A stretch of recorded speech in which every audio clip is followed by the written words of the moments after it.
You're listening to Skeptoid. I'm Brian Dunning from Skeptoid.com. High fructose corn syrup. Toxic or tame? Today we're going to pop open a can of root beer, pour it over some ice cream, and enjoy a nice float from these two of many foods sweetened with high fructose corn syrup, or HFCS, and see what happens. Although decades of experience will tell us that nothing much will happen that wouldn't happen with any other equally calorific food, a vocal and growing minority charges that HFCS is a dangerous chemical poison. It causes obesity and diabetes, and for just about any disease you can find on the internet, someone claims that HFCS is the cause. There are even conspiracy theories that Big Corn gets kickbacks from Big Pharma to keep people sick. So, what's the truth? What are the real differences between sugar and high fructose corn syrup? What are its pros, and what are its real cons? For some reason, high fructose corn syrup has become a huge public worry. It's been one of the most common questions that listeners have been emailing me about. Do I need to be concerned? Can you point your skeptical eye at the evil food producers who are poisoning us with HFCS? Search the internet and you'll find all kinds of calls for boycotts and 30-day HFCS-free diets. Even the renowned expert on health and nutrition, filmmaker Michael Moore, has warned that the president should make the elimination of HFCS his number 3 priority. I know that whenever I seek advice on healthy living, I go to someone who looks and eats like Michael Moore. Now, I don't want to bore anyone to death with the whole chemistry thing, but here's a 10-cent definition of terms. Carbohydrates come in basic molecules called monosaccharides, or single sugars. The two monosaccharides we're discussing are glucose and fructose.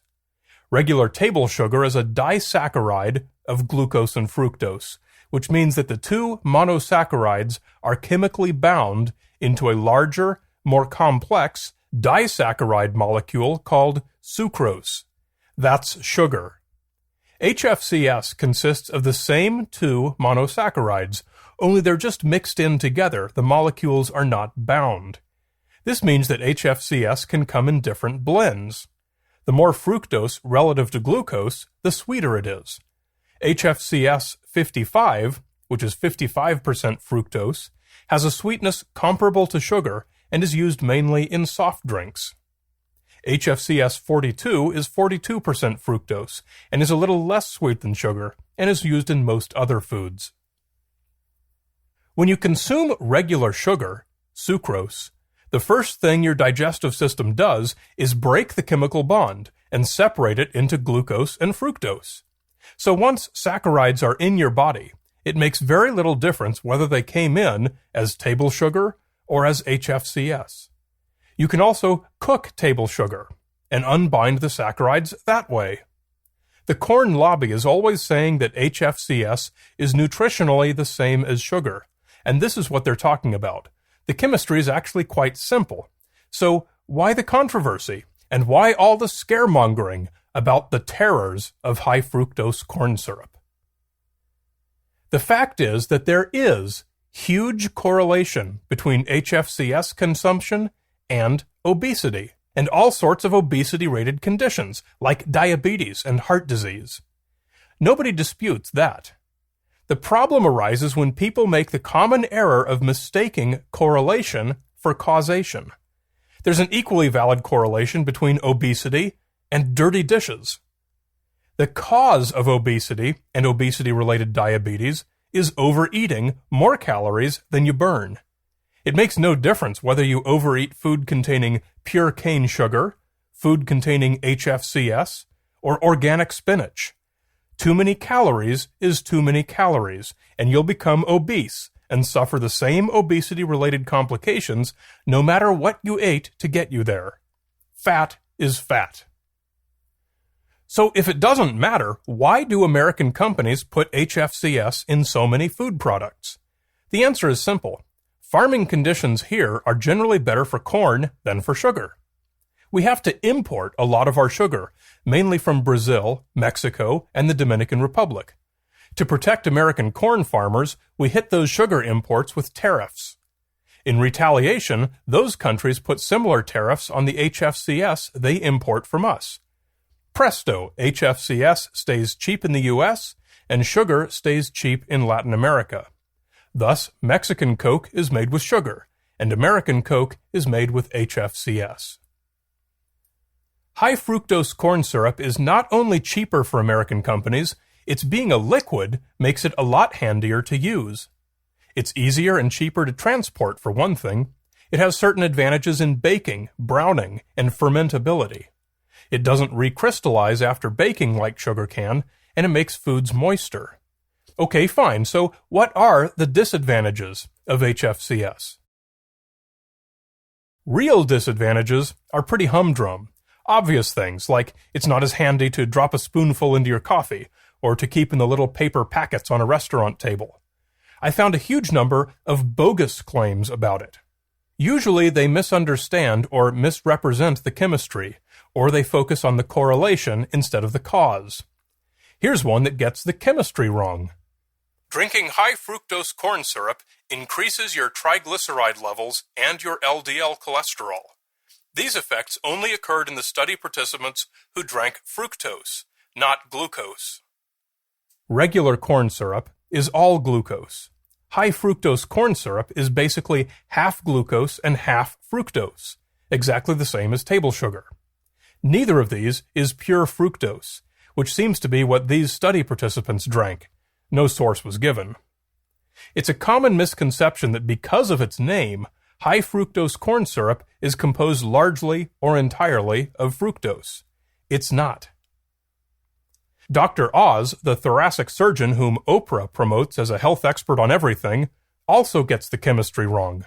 He says, "The body processes high fructose corn syrup differently than it does old-fashioned cane or beet sugar, which in turn alters your body's natural ability to regulate appetite.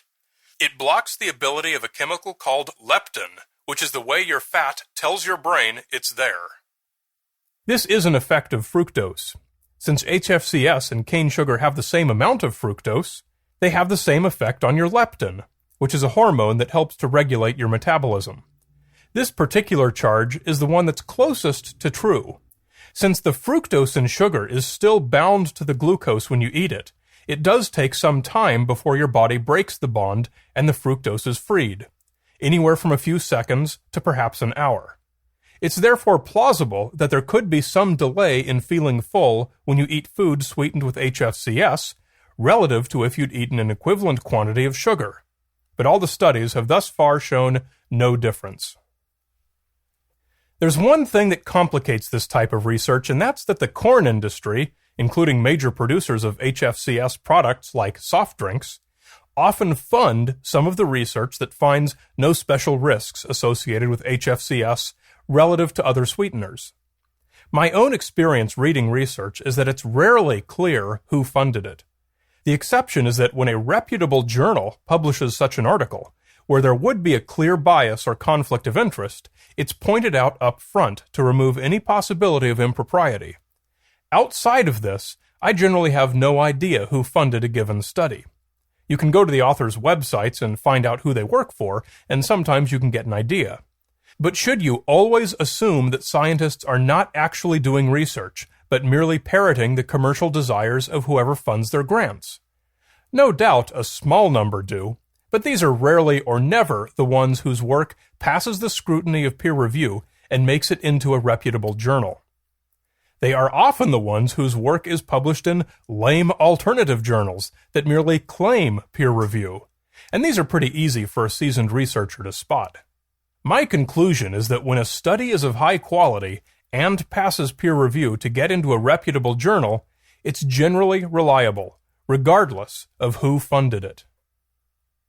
So with that in mind, I plowed into PubMed to see what's being published about HFCS, careful to avoid studies funded by Big Corn.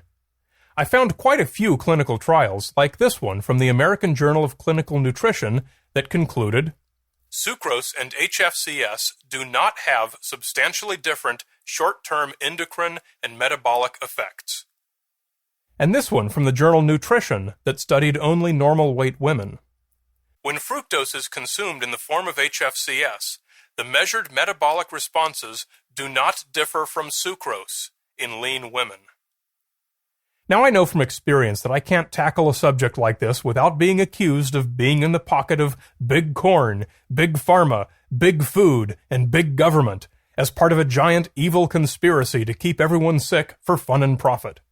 I can stand on my head and shout, "Don't overeat, eat healthier, avoid foods with added sweeteners," 100 times, and people will still accuse me of saying everyone should go around with direct intravenous injections of HFCS.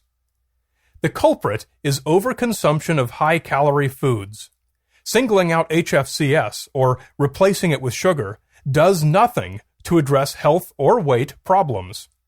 But, like I often say, you shouldn't listen to me anyway. You should find out the facts for yourself. Don't go to big corn or big government, and don't go to Oprah or other alternative healthcare promoters. Go to someone like the American Medical Association. They're not on anyone's payroll. They're an association of all the world's best doctors, and their only purpose is to promote public health. Here's what the AMA has to say on HFCS. Because the composition of HFCS and sucrose are so similar, particularly on absorption by the body, it appears unlikely that HFCS contributes more to obesity or other conditions than sucrose.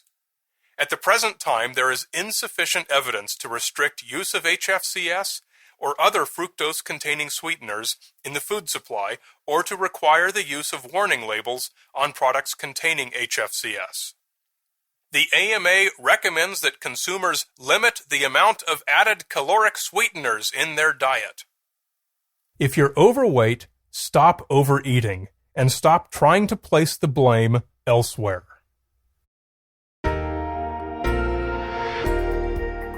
Skeptoid is made possible only by support from listeners like you. If you want to be a part of Skeptoid's ongoing mission and get your free gift for supporting Skeptoid, come to Skeptoid.com. You're listening to Skeptoid. I'm Brian Dunning from Skeptoid.com.